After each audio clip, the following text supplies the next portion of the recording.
Hi, Nico. Hello, ma'am. DJ Lala ba? Hello, love. Sige, Nico, kwentuhan mo na ako, mahal. Anong maipaglilingkod ko sa'yo at nagpatawag po sa Usapang LDR? DJ ah. Ma'am, sa problem ko yan. Okay, anong problema, love? Alam kong nasa CR ka, damang-dama ko. Oo, may echo eh. Yung echo ganyan, echo CR yan eh. Oh. Ano meron? Kasi sa lending company kasi ma'am. Ano po, sorry? Nasa lending company na si ma'am. DJ Lala. Okay, mahal, wala ako naiintindihan ha, just to let you know. Bukod sa mahina, choppy. Talaga. Kwento. Sa lending company po, ito kasi bali 5 months, hindi ako nagbayad. So, tumaas yung interest. Ako, matawag sila sa akin. Sabi ko na po ako magbabayad. Sige. Mahal ko, labas ka ng bahay ninyo, please. Parang awa mo na. Kasi wala talaga ako maintindihan eh. Bukod sa hinihinaan mo yung boses mo para walang makarinig sa'yo, yung area kung nasan ka, ang hina ng signal, love. I think I made it clear naman before we go on air na I need the pinakamagandang reception na meron ka. Kasi naman sila no.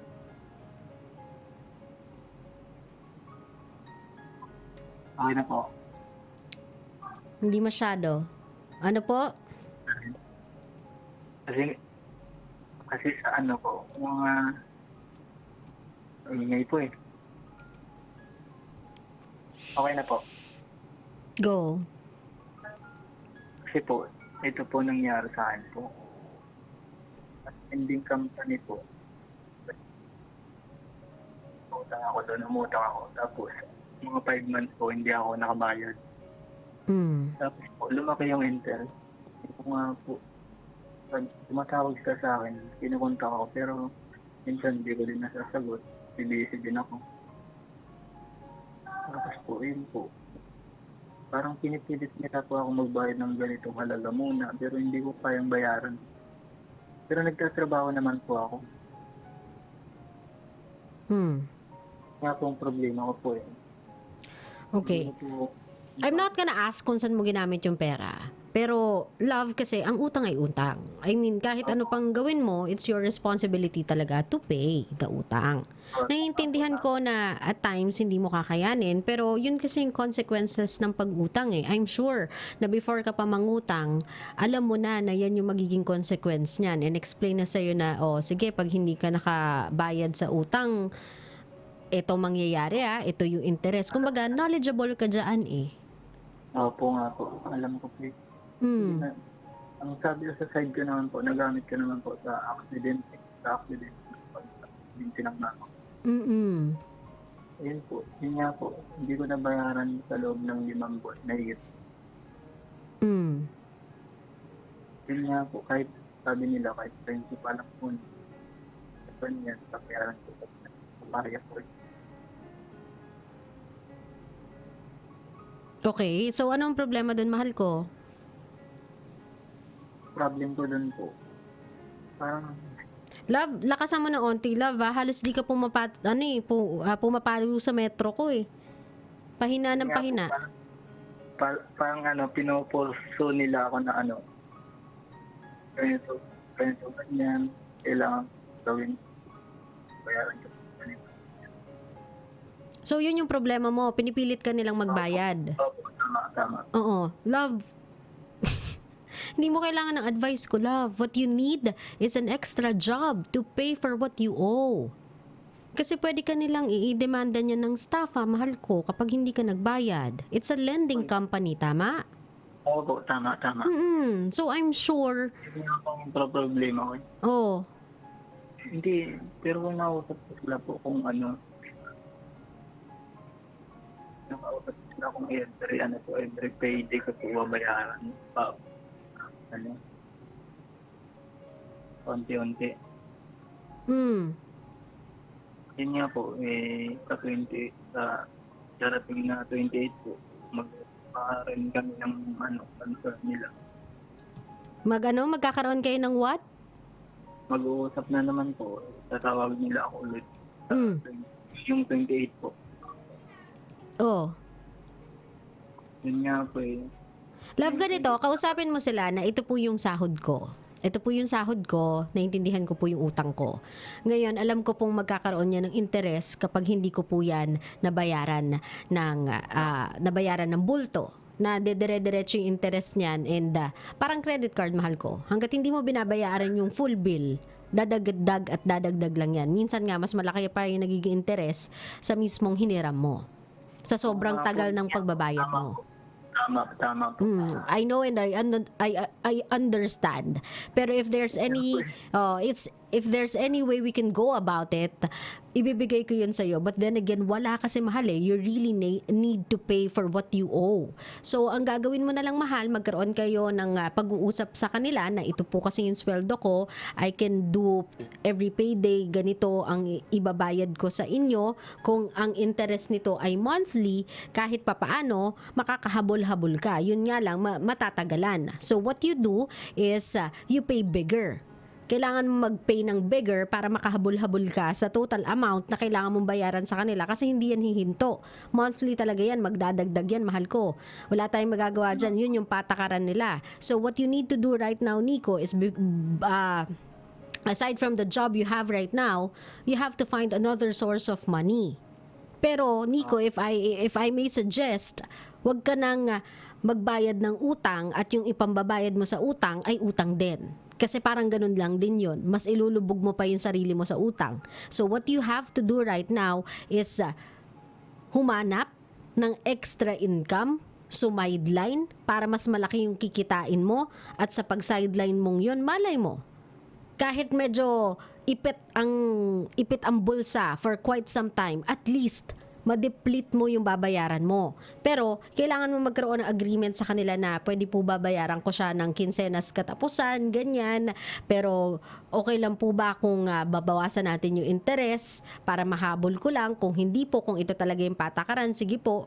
Pero, ang gagawin ko na lang po para makahabol ako, siguro, ay bayaran siya kinsenas katapusan kasi expect nila sa'yo monthly magbabayad ka. Opo. Wala kasing ibang way around it, Nico eh. Kumbaga, a policy is a policy. And binasa nila sa'yo at sinabi nila sa'yo yung polisiya nila nung nagpapautang sila sa'yo at nung nangutang ka sa kanila. And you agreed to everything dun sa policies nila nung mga panahong kinailangan mo yung pera. Though I understand it's for an accident, still, an utang is an utang. Kumbaga, syempre pera pinag-uusapan natin eh. Nagkaroon kayo ng usapang tao sa tao, lalaki sa lalaki noong mga panahong yon, and you have to honor your word na magbabayad ka. Opo. Naintindihan mo ko? 5 months it's not kumbaga it's not so hard na habulin. Kung kaya mong doblehin yung kaya mong ibayad sa kanila per month, mahabol mo lang yung interest na 5 buwan. Para ang babayaran mo na lang ay yung mismong inutang mo at yung remaining, sabihin na natin, amount ng inutang mo, habulin mo. Kumbaga kung may sobra, Nico, gawan mo ng paraan para doblehin yung amount na maibayad mo sa kanila buwan-buwan para mahabol mo yung interest. Pero wag ka nang mag-lapse this time around. Wag ka nang magpaliban ng pagbabayad. Naintindihan ko may pangangailangan ka din, may kailangan kang gawin, may pamilya ba si Nikong binubuhay? Wala naman po. Wala naman pala. Single po. Single ka naman pala. Kaya mo yan habulin. Wala ka naman palang pinag-aaral. Wala ka naman palang pinagdadaya, pero wala kang pinaggagatas. Wala kang binubuhay. Wala naman pala, Nico. Kaya mo yan. Kayanin mo. Wala kang ibang paraan around it, kuya. Tignan mo. Mag-isa ka lang. Kaya mo na yan. Try mong humanap ng sideline pa, mahal ko, para madoble mo yung bayad per month, ha? Oo po yun din. Ginawa mo pa akong accountant, ginawa mo akong finance advisor. Kakalokat si Nico. Oo, naintindihan ko. Valid naman, problema nga talaga yan. Pero ito yung mga problema na love, hindi mo na kailangan ihingi ng advice. Alam mo na yung kaya mo at dapat mong gawin dito. You have to work double, produce double in order na mahabol mo yan. It's an equation na kailangan mong doblehin yung sahod mo ay yung maibibigay mo sa kanila hanggang makahabol ka sa interes. Naiintindihan? Oo. Kung sakasakali, Nico, kung magkaroon kayo ng agreement sa kanila, one thing na pwede mo palang i-propose, pwede mo sabihin sa kanila, pwede po ba bayaran ko ng buo yung interes? Tapos sa susunod na buwan, magsistick na tayo dun sa bayaran na walang interes. Try mo kung papayag sila, kung tao naman yung kausap mo. Tanong mo kung papayag lang sila na pwede po ba babayaran ko ng buo yung interes para hindi na siya lumaki, tapos next month magko-continue on tayo sa bayaran ko ng walang interes. Try mo lang. Baka naman maawa sila. Okay? Okay po. O sige. Hindi na kita nga naman sahi dun sa nagpautang sa'yo. Baka magalit pa eh. Huwag nang mangutang ha. Lalo na kung di kayang bayaran. Naintindihan?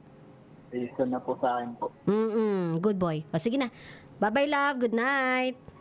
Salamat po. For a moment there, natakot ako baka utangin ako. Ng pambayad sa utang na kuya, wala akong may papairam. Pero kabisyo, it's a no-brainer. Alam naman natin yan. Anything with interest, yun talaga ay nangangailangan bayaran talaga natin siya on time. O diba, kung kumuha kayo ng 12 months to pay na something, nakalagay naman na zero interest, hindi bayaran nyo 12 months by month. For 12 months, yung kailangan yung bayarin. Doon wag ka matakot kasi zero interest daw eh. Pero kapag may nakalagay na pong 3% interest, mga ganyan, 2% interest, doon kayo matakot. Kasi katulad nga ng sinabi ko kay Nico, kamukat-mukat mo, mas malaki pa yung ininterest niya kaysa sa mismong inutang mo. O di ba? Sa mismong kinuha mong unit, mas malaki pa yung naging interest. Kasi nga, hindi ka nagbabayad on time. Andyan yung mga ugali kasi natin na, sige, next month na lang. Next month na pagpaliban natin, ano lang naman yan, magkano lang naman yan, sige, kaya ko pa yan. O kaya yan yung mga moment natin na, alam mo yon, alam mo na sa sarili mong may babayaran ka, pero sige, bilhin ito, bilhin yan, bilhin dito, bilhin dyan. O kaya andyan naman yung mga ugali natin na kahit alam nating wala pa tayong ipon, to buy that certain something na alam nating uso, certain something na alam nating bagong release, like for example, gadget, alam naman natin sa sarili nating wala tayong budget for it, alam nating meron tayong credit card, kumuha tayo kasi free lang, o diba? Sabi ni ate, lagyan mo lang to ng 100, free na to. Kinaskas natin, ayun pala, merong mga tubo-tubo, may monthly dues, mga ganon, hindi natin napansin hanggang sa lumobo yung credit card. Kaya ako, ayoko ng credit card sa totoo lang. Hindi po nagki-credit card si DJ Lala at wala din po siyang cash. Pulubi pala. Hindi, ako ayoko talaga. Ayoko ng credit card. For me, it's something na pag ginastos ko, hindi ko siya makokontrol. Oo. Hindi naman sa impulsive buyer ako. May mga times naman na smart buyer ako. Kaya lang, may mga times din kasi na parang, alam mo yun, may mga kati moments ka na gusto mong ikaskas siya kahit di mo naman kailangan. So, ayoko niyan. Parang feeling ko madedemonyo ko dyan.